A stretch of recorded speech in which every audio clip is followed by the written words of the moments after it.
আসসালামু আলাইকুম রহমতুল্লাহি বারাকাতু। কেমন আছো তোমরা? আমরা অনেক ভালো আছি। আজকে আমি বইমেলার একটি ইভেন্টে যাব, তাই এখন আমি রেডি হয়ে যাচ্ছি। আমার ব্যাগ গুছানো হয়ে গেছে, এবার আমি বেরিয়ে পড়েছি। এবং আজ পাশেই একটা অনুষ্ঠান বাড়ি আছে। আজ আমি একা যাচ্ছি না, সাথে একটা বন্ধু আছে। সারা রাস্তা আমরা দুজনে অনেক গল্প করতে করতে গেছি। আমরা যাচ্ছিলাম 3:30 সময়, তাই রাস্তা অনেকই ফাঁকা ছিল এবং দেখতেই পাচ্ছ তোমরা।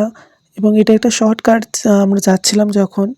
সো এইবার আমরা এসে গেছি। এখানে আমার আরও বন্ধুরা ছিল। এটা আমার একটি দাদা হয়।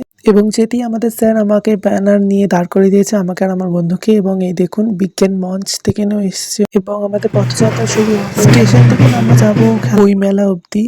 এবং এখানে আমার ভিডিও করা হয়নি, সো আমাদের ঢুকে পড়েছি আমরা। এটা হচ্ছে স্টেজ, যেখানে সবকিছু হবে এবং একটু এখানে নাচ গান হলো। সো এরপরে আমরা একটু ঘুরে নিলাম, আমি আর আমার বন্ধু মিলে। এবং তারপরে আমাদের ভলেন্টিয়ারের ব্যাচ পেয়ে গেলাম এবং স্টেজে কিছু ব্যক্তিরা আছে যাদের আমি নাম ঠিক জানি না। এবং কাজ করতে করতে আমি কিছু ভিডিও করে নিচ্ছি। সো দেখতেই পাচ্ছ তোমরা। তারপর একটু নৃত্য হলো।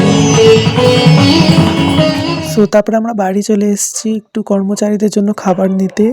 তারপর আমরা একটু খেয়ে নিলাম বন্ধুরা মিলে পাপড়ি চাট, পিঠে। এটা আমার একটা বন্ধুর স্টল। এবং তারপরে দেখতেই পাচ্ছ একটু বই ঘুরে। এবং এই একটা এক্সিবিশন বসেছে পেইন্টিং অ্যান্ড হ্যান্ডক্রাফটের। সো আমার এটা খুবই ভালো লেগেছে, কারণ আমি এই রিলেটেড আমি নিজেই অনেক কিছু করি। সো হ্যান্ডমেড আমার খুবই ভালো লাগলো। এবং দেখতেই পাচ্ছ কি সুন্দর পেইন্টিং। এরপর আমাদের কাজ শেষ এবং আমরা বাড়ির দিকে রওনা দিয়েছি, দেখতেই পাচ্ছ। তারপর আস্তে আস্তে এখানে অনুষ্ঠান বাড়িতে সব শুরু হয়ে গিয়েছে, দেখতেই পাচ্ছ ফ্রেন্ডস। এই বাড়িটার 2-3টে পরে আমাদের বাড়ি। সম্পূর্ণ ভিডিওটা পেতে নিচে রিলেটেড ভিডিওতে ক্লিক করো। এবং আমার ভিডিও যদি ভালো লেগে থাকে তাহলে সাবস্ক্রাইব করো। Thank you.